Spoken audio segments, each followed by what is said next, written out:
Howdy folks, this is Jack from the Battlefields and Bourbon podcast. I am standing in Star Fort, which was an important topic of discussion in episode 1, which if you haven't listened to yet, it's out now on Apple, Spotify, and YouTube. And if you listen to that one, you're just in time for episode 2, which is going to be released this Wednesday. But Star Fort, a little bit about what I didn't get to talk about in episode 1, was its full history. So imagine the summer of 1861, Confederates are occupying Winchester. Jackson is here. Thomas Jonathan Stonewall Jackson's here, and they're going to begin building fortifications. They'll build Fort Collier, which is preserved and interpreted, and you can visit today, which isn't heavily used until the Third Battle of Winchester. Fort Jackson, which is on the hill that main fort, or Fort Garibaldi, will be on, and that's about a quarter of a mile south of here. And then where we are today, in 1861, Star Fort wouldn't have been here, and it wouldn't have been the fortification that those troops under Jackson were constructing. Alabama troops specifically would have just built an artillery or a gun emplacement up here, but not to this scale, and it would get the name Fort Alabama because of the troops that built it. It's located on Strines Hill, which is the hill that I'm on today, and Strines Hill runs about a mile that direction, which is north. The hill's today cut in half by modern Route 37, but continues on, and you see it on the Gillespie map and some other maps, that rifle pits and, crescent-shaped fortifications and another half of a star continue on this hill. So based off maps and documentation, this was one of many, this is one part of a large fortification here.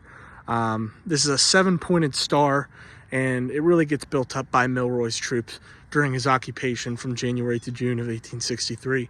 7-pointed star has this flat back here facing the north, point there, and then all around on the sides, and then its southern facing front, more points. And then each of those points were a spot for a gun.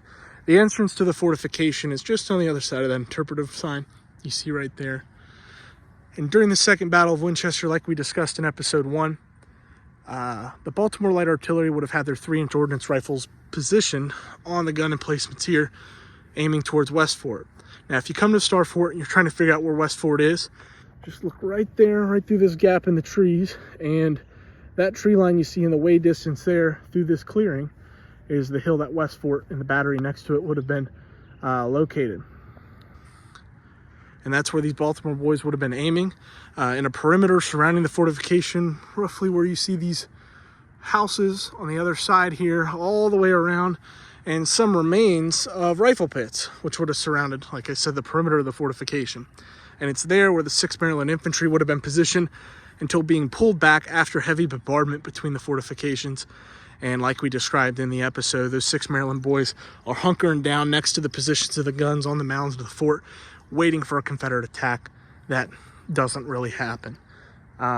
When they retreat, when they leave, they will leave everything in the fort, spiking guns, leaving behind anything that'll make any noise. They'll leave the fortification, head to the Valley Pike, which is, like again, less than a quarter of a mile down the hill here that runs this direction.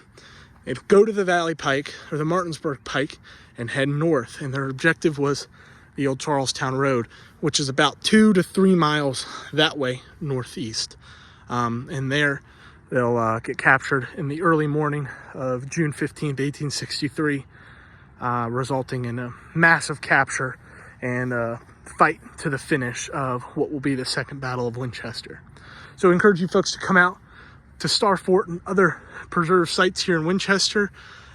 Specifically, this is about, like I said, a 17 or 18 acre preserved piece of ground by the Shenandoah Valley Battlefields Foundation.